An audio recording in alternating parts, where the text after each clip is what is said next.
Welcome to our homestead and welcome inside of our kitchen. Today, I'm going to be showing you how to can beets without pickling them. The process is just a little different from what you normally see, so let me show you how to do it. Let's go.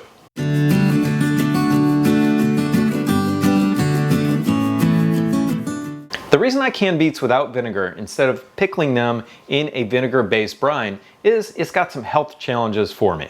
I won't get into that on this video, but we can have that discussion in the comment section below the video. Let's start off in this process with step number one, and that is giving your beets a very good wash. When you're washing your beets, don't worry about getting off the stems or the root. We are going to take care of those later. Just get off all of that dirt.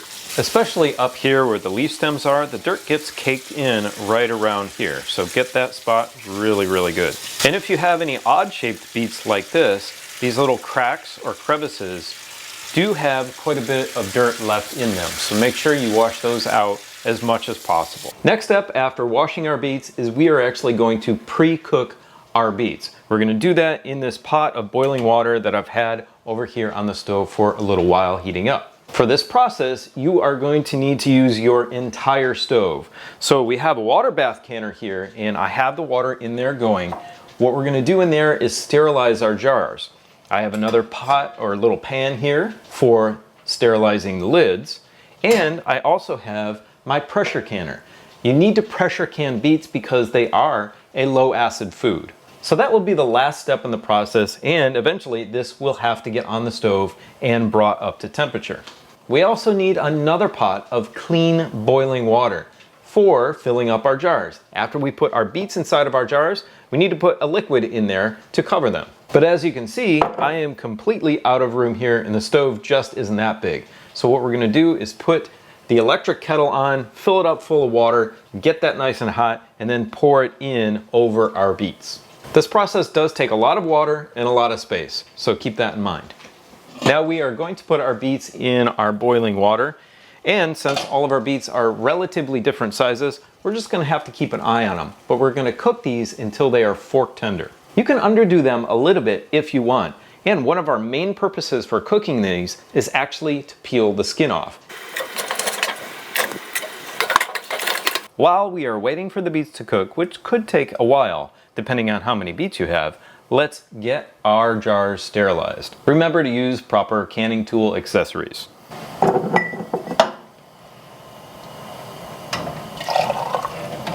And for our canning, we still use these really nice 4 jars lids, which I did a video on in the past. I'll leave a link for these in the description below the video.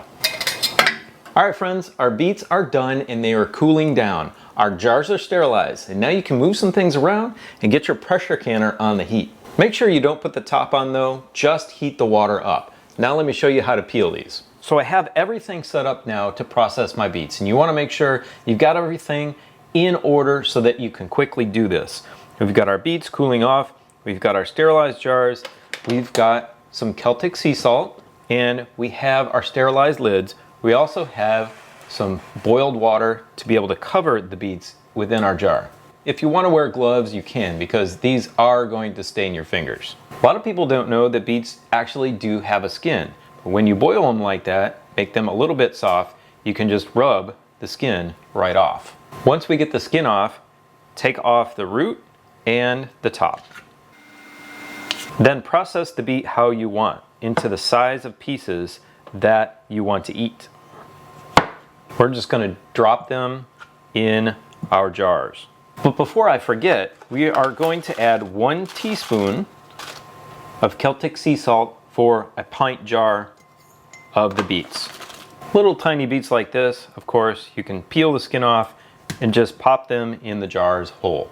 And sometimes the root and the stem will come off automatically. Just pop that in there. Now make sure you don't let these cool off too much. Don't let them get completely cold, because the skin won't come off as easily. You still want these warm when you're peeling off the skin. Wow, that one is juicy. Once we have our beets in our jar, of course, we are going to wipe the rim with a wet towel first and then flip it over to the dry side. Again, make sure you're leaving enough headspace in the jar. We're going to fill it up to about a 1/2 inch from the top of the jar.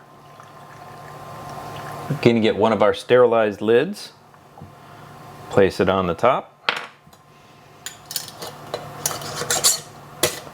put the screw lid on, just barely hand tighten, and now we can pressure can this.